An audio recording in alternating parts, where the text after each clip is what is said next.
Oh. On dirait bien que la masse est légèrement supérieure au PL habituel. Tout de même, bienvenue chez Jou. Alors, comme vous le savez peut-être, ou peut-être pas, sur les imprimantes 3D, on va avoir tendance à beaucoup utiliser soit des vieux plastiques polluants, dégoûtants comme l'ABS, soit utiliser des choses un peu plus éco-responsables, comme du PLA, donc qui est acide polylactique qui fait partir de céréales et qui se dégrade naturellement. Vous le mettez dans un compost qui chauffe bien normalement, ça se démonte.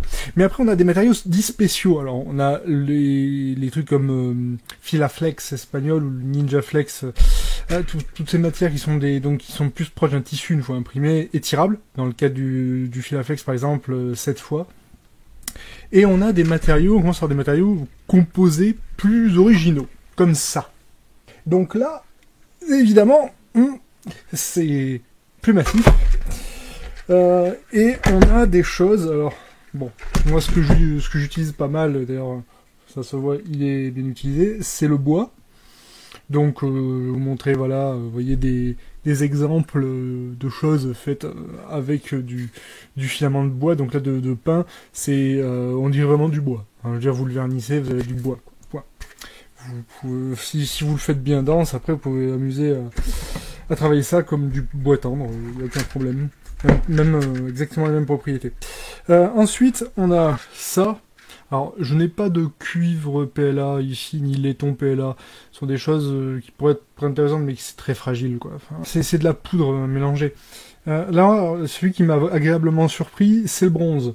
Vous verrez après, hein, je vais vous passer des extraits de mes essais, où vous verrez, je me suis filmé pendant que je faisais les essais directement. Lui, il m'a surpris parce qu'il est vraiment solide, je sais pas, alors je suppose que ça doit venir de l'étain qui est dedans, puisque c'est étain plus cuivre, qui manifestement doit aussi fusionner, puisqu'on a vraiment quelque chose de costaud. Quand vous le polissez, vous voyez vraiment apparaître la brillance du bronze, qui n'a vraiment rien à voir avec le PLA qui est mélangé avec.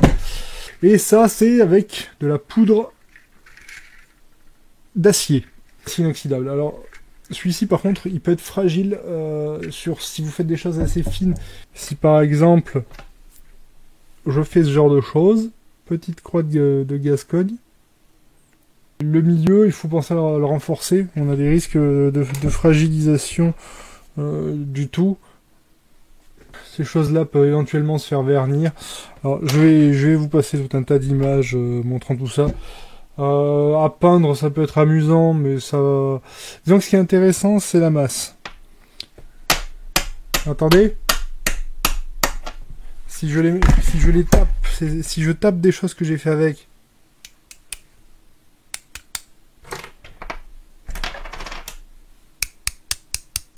Je prends par exemple ces choses-là, alors que j'ai verni avec des vernis assez épais. Vous avez un son cristallin. Par opposition, si je prends quelque chose en plastique classique, tandis que là, en plastique classique donc, en semi-métaux, voilà. Et on a une masse, réellement, ça pèse dans les mains. D'ailleurs, attention, il faut savoir qu'évidemment vous allez faire moins d'impression avec le même poids de matière, puisque la matière est plus dense. Donc la masse étant infiniment supérieure au PLA, vous allez faire peut-être 2 fois moins d'impression. Enfin, pas tout à fait, mais enfin, faut garder ça à l'esprit.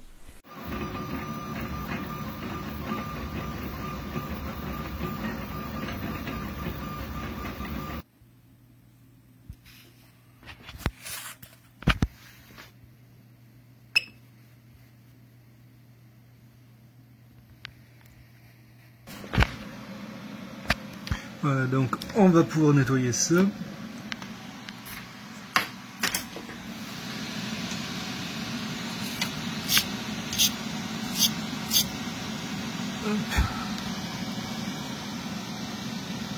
Voilà.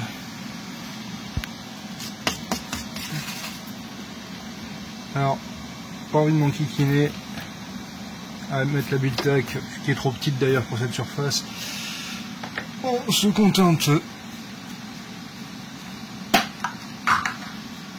de 3D lac.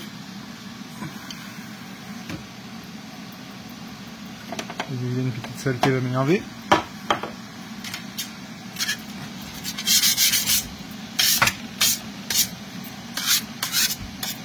Hop, comment se casser les oreilles.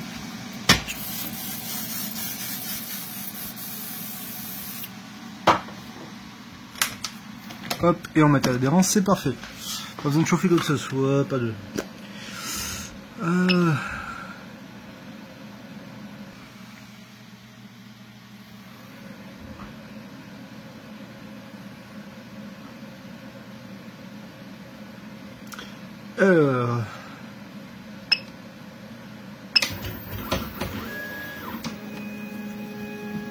Ça a encore légèrement bavé, espérons que ça va partir sur le contour.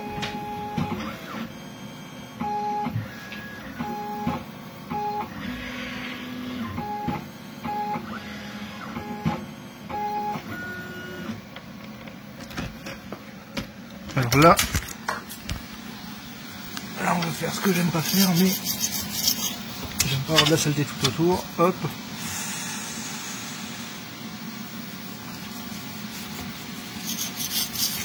Voilà. Et on enlève les débris. Histoire que ça s'imprime bien proprement, sans baver. Hop, la température est en train de redescendre à ce que j'ai spécifié. Ça va le faire.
Voilà notre bonhomme.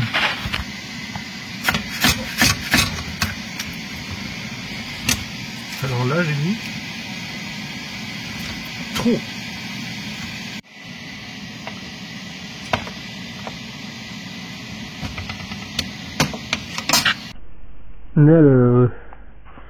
Alors la pièce, voilà, on a le dessous, le dessus. Alors là, je l'ai un peu abîmé en la défaisant. J'ai fait le bourrin comme un idiot. On va essayer de réparer ça d'une manière ou d'une autre. Alors voyons voir ce jouet. Acheté sur le net.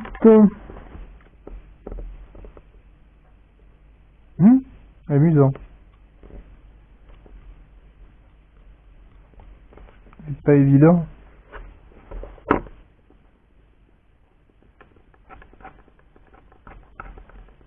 Essayez doucement.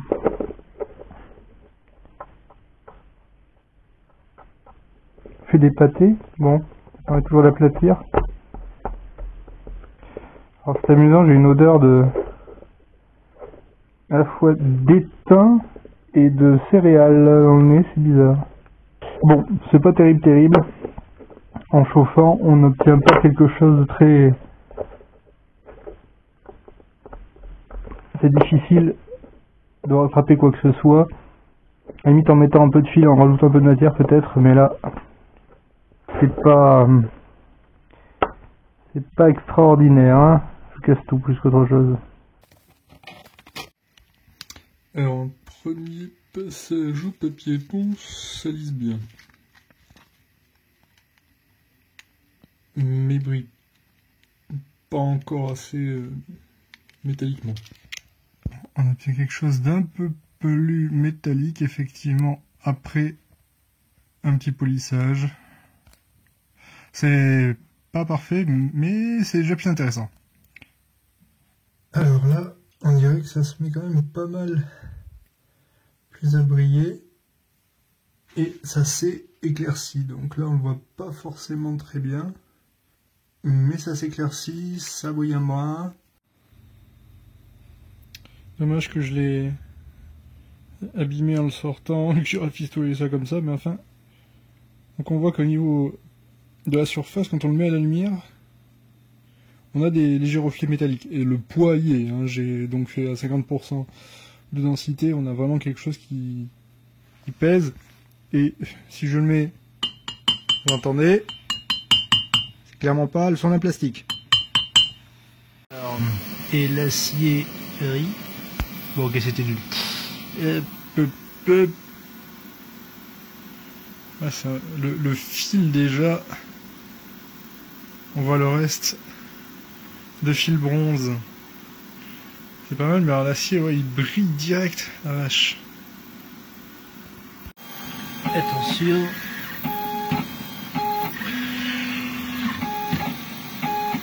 Raison d'espace.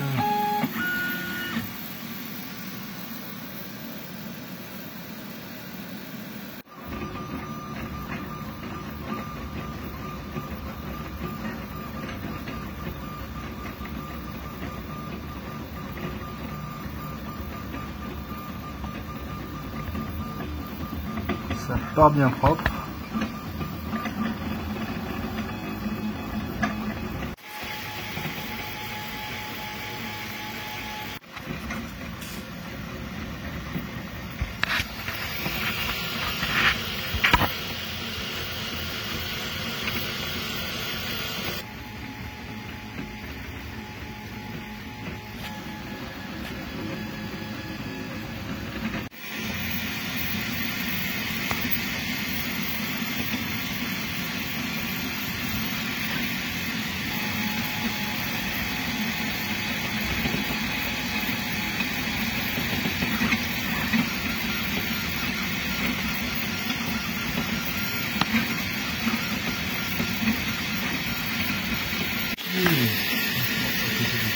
Alors le petit acier,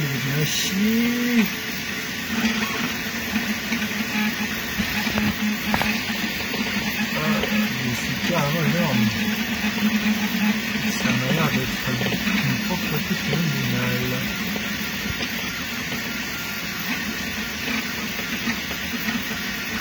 Dis-moi la fin. On va essayer de poncer ça. Bon, a priori, 220, très facile à poncer. Pas de problème particulier. Mais, bon, on dirait plus un bloc de béton. On va voir.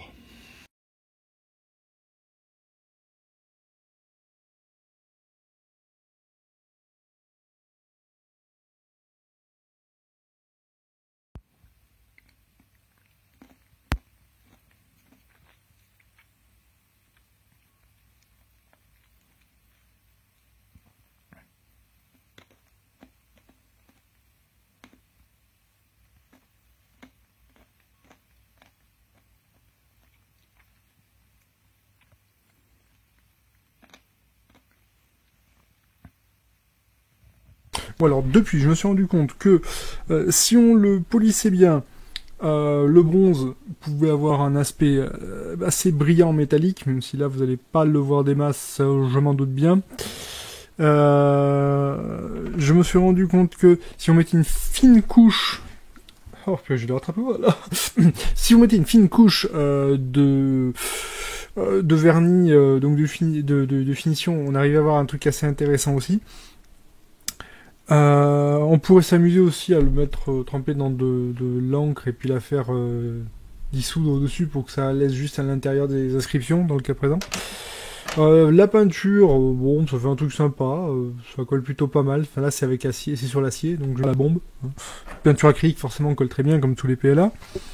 Dans tous les cas, hein, les vernis de finition, que ce soit sur le bronze ou sur l'acier, c'est super. Bon, le problème, c'est que quand on a des petits détails, on risque de les gommer, vu que ça colle, risque de gommer les petits détails. C'est le seul problème.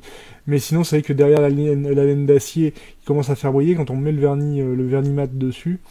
En fin de compte, on arrive à faire ressortir justement le côté un peu métallique. C'est assez sympa. Voilà, bah sinon, hein, la laine, donc, à la laine, enfin la laine d'acier, on arrive, même rapido comme ça déjà, on arrive déjà à avoir un truc pas mal. Si on frotte bien, alors, si on frotte trop sur l'acier, ça a tendance à... Enfin, on revoit que c'est du bon vieil acier moche. Enfin, c'est-à-dire qu'en fait, on peut le tonneler à la limite, donc donc mettre dans un tonneau, donc comme on ferait pour des bijoux, mais ça risque de bousiller les tonneaux en plastique, comme ça va pas tenir. Sinon, pour les pierres, pour le polissage de pierres, ça peut être intéressant, qui sont vraiment métalliques, bien solides. Vous collez ça. Avec des petites vis en laiton, des choses comme ça, des petits éléments en laiton, ça va faire un plaquage. Ça peut être magnifique. Mais vous pouvez également le faire directement avec le bronze. L'avantage, c'est comme il est assez massif, ça va faire quelque chose d'assez... Ça fait des trucs vraiment splendides, hein, faut dire ce qui est. C'est vrai que comparé au bois, où on doit passer 3 heures pour avoir un truc comme ça propre, effectivement... l'acier, ça sort quasi tout de suite, et le bronze, ça va vous faire des trucs. Alors là, j'ai pas. Par exemple là, voilà, avec un polissage pour les automobiles, hein, pour les voitures, on arrive à faire briller le truc avec la grosse polisseuse, avec le bronze, ça peut être sympa. En PLA, ça donnait ça, voilà, pour la référence. Eh bien. Voilà, je pense avoir fait le tour complet. Hein, avec le vernis, attention, ça gomme les petits détails quand même, n'oubliez pas. Bon, la collection de peinture, ça fait un truc amusant. Sur l'acier, ça fait un truc, mais à condition d'avoir bien poli avant. Bref, dans tous les cas, j'espère que ça vous a rendu service. Faites attention à ne pas chauffer trop, mettez le minimum. Hein, je dis vraiment, là j'ai fait du 209 sur un truc, si je dis pas de bêtises. Moins vous chauffez, plus ça veut dire que ça va se solidifier vite. Donc vous pouvez faire plus de détails. La vitesse, vous n'êtes pas obligé de forcément d'être très lent. Hein. J'ai pu essayer d'accélérer, j'ai pas beaucoup provoqué de fautes, donc c'était plutôt cool. Bon, n'hésitez pas à faire le truc relativement dense. Hein. Moi, le bronze, je me suis rendu compte que si je le faisais vraiment plein, c'était hyper résistant quand même. Hein. C'est assez impressionnant. Ce qui n'est pas forcément le cas de l'acier. L'acier où vous pouvez avoir ce genre de choses, par exemple, c'est fragile. J'ai été obligé d'agrandir en fait au milieu. Au début, je l'avais fait comme ça, et en fin de compte, là, ça, si je fais clac, enfin, si j'ai un bon coup sec quand même. Pas mal de force dans les doigts, ça va se briser.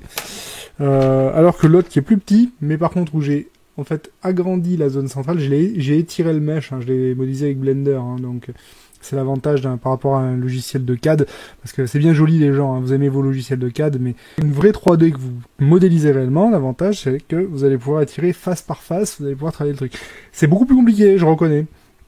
Et j'utilise les logiciels de CAD quand je veux pas, j'utilise Tinkercad quand je veux faire un truc simple. Mais en fin de compte, tout ce que fait votre logiciel de CAD, c'est produire au final, recalculer les faces. Donc les faire à la main, si on sait vraiment le faire, ça peut être intéressant. Mais ou si on a envie surtout de passer son temps, c'est vrai que c'est une belle perte de temps, il faut être complètement zinzin pour envie de s'amuser à ça. Mais c'est rigolo. Bref, sur ce, si vous avez moins de questions, vous voulez en discuter et tout, vous avez les commentaires, n'hésitez pas, c'est toujours sympa. Les pouces, vous faites ce que vous voulez. N'hésitez pas à vous abonner si vous voulez entendre des ânes. Enfin, mes élucubrations éclairées. Non? Enfin bref, si vous voulez vous marrer à voir ma gueule, voilà. Mesquin. À bientôt chez Joe.